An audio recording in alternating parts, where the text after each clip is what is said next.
ពុកណាមិនស្រឡាញ់កូនបាទឃើញកូនបែបនេះសែនអាណិតប៉ុន្តែអាណិតបានត្រឹមតែអាណិតប៉ុន្តែដោយសារកូនខ្លួនឯងមិនព្រមប្រកួតបានឡើងលើសៃវៀនហើយមិនវាយដៃគូ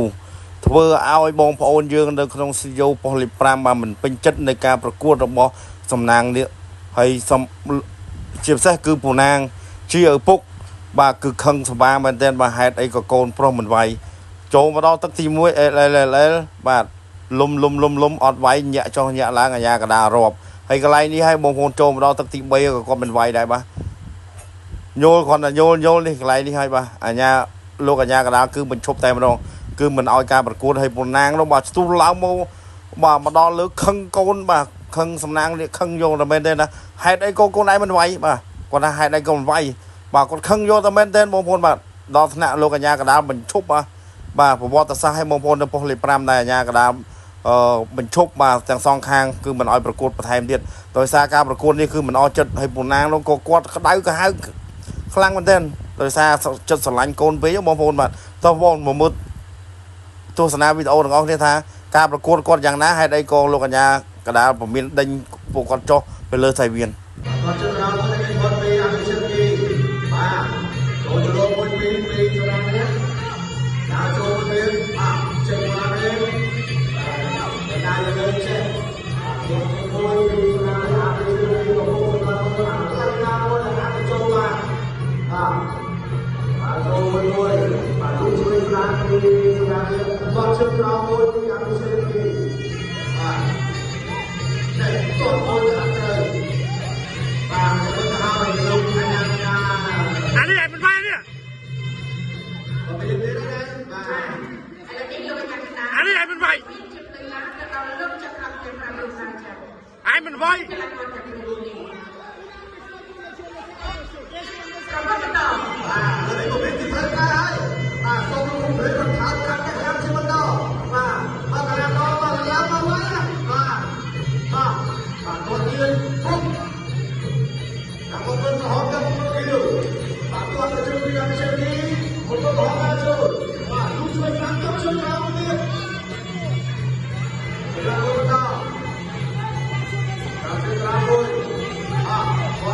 ไอ้ไปอ่ะเนี่ย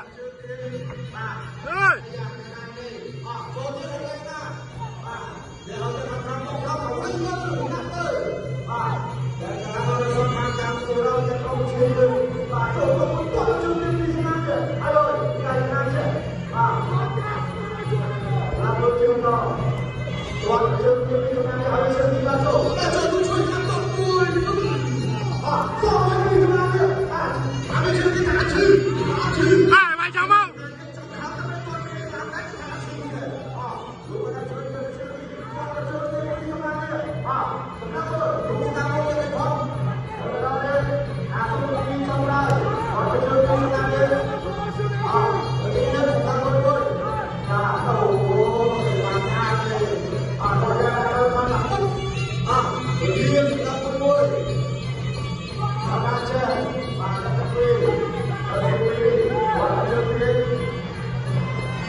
ไอ้มันไปอ่ะเนี่ย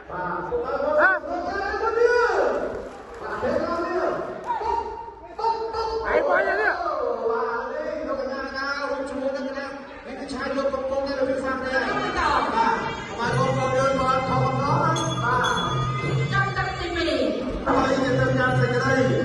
ไอ้ไปหลังไอ้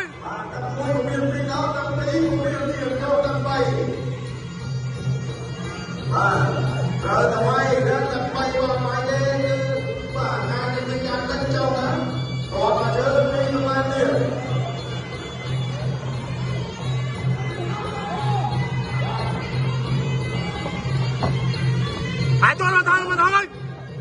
แล้ว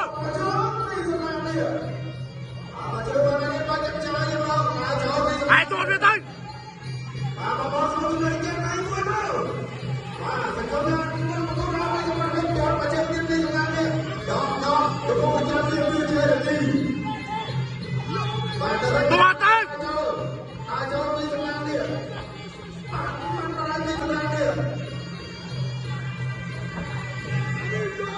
បាទ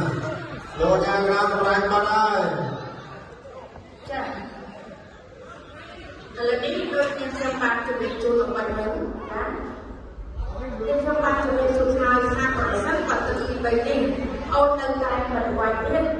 គឺគណៈកម្មការមានសិទ្ធិតែប្អូនចុះពីជំនាញរបស់ខ្លួនបាទ